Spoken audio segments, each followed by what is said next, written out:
Hey, what's up everyone? It's Austin Keitner, your local real estate expert here in Ontario. If you're thinking about buying or selling in New Toronto, or you're just curious about what's happening in the market, you're in the right place.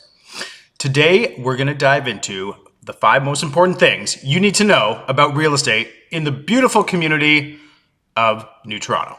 First up, let's talk about market stability and growth. New Toronto is one of Toronto's best kept secrets. You've got charming streets, great schools, and a tight-knit community feel, with Lake Ontario right at the doorstep. There's been a steady uptick in demand here, especially from families and professionals who want space, they want walkability, and they want quick access to downtown. With more people discovering it and fewer homes available, the values are holding strong and still have room to grow. Let's take a closer look. Okay, now let's break down the numbers for New Toronto last month. Over the past couple months, detached homes in New Toronto have sold between about 850,000 and 1.6 million, wide range, but averaging just over 1.1 million. The active listings right now are sitting at about 1.67 million on average, showing that sellers are optimistic, but buyers are being strategic. Now, in this community, you're going to find bungalows, you'll find 2-story brand new homes, you'll find multi-units, you're going to find everything in between. Hence the range from 850,000, which is basically what a lot value is in most of New Toronto. If you're north or south of Lakeshore, it's going to make a difference.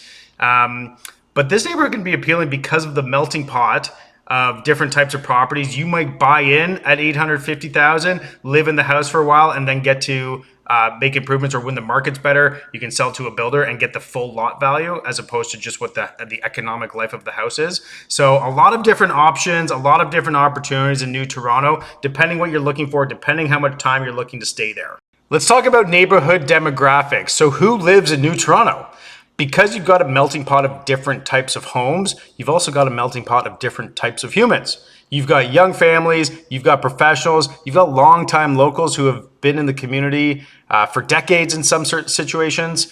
There's tons of green space, bike trails. It's a hop, skip, and a jump away from downtown. You've got the iconic Colonel Samuel Smith Park, plus some of the best views that are available in the city from the lake. There's local cafes, there's corner shops, there's family-run spots that make the place feel cozy and connected and supported by locals. So if you're after a peaceful lifestyle and an urban edge with a variety of different humans, New Toronto will check those boxes for you. All right, let's talk about market competition. Now, New Toronto isn't quite as fast-paced as Mimico, but things are moving quicker than in a lot of other areas of the Greater Toronto Area, especially for anything under 1.2 million.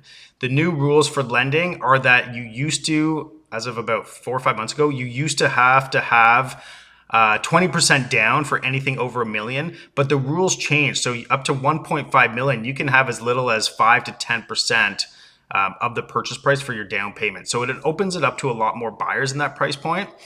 Now in June in New Toronto, homes were selling on average 16 days on market, but they increased by almost double in July to 36 days on market.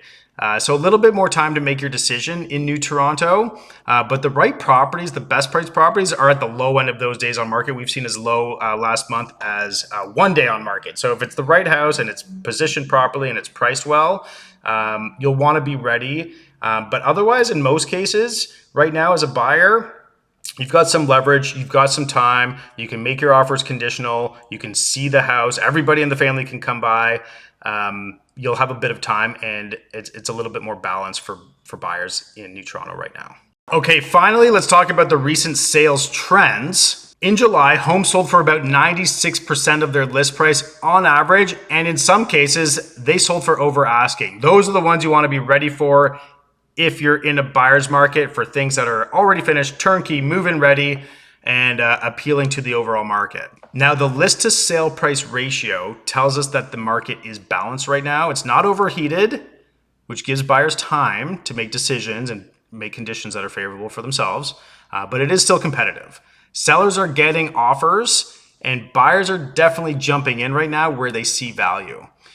So whether you're selling a family home or looking to invest in something like a duplex or a multiplex, or you're looking to position yourself for your long-time family home, New Toronto is a solid bet right now. All right, my friends, that is your breakdown of what is happening right now in New Toronto. If you're thinking of buying or selling or just need guidance on your next move or want to run some thoughts by, I'd love to help. And also, if you want more of this type of information about other communities in the Greater Toronto Area and Ontario, make sure to subscribe or like, and you will get more tips and community insights across Ontario. If you have any questions, drop them in the comments or reach out directly.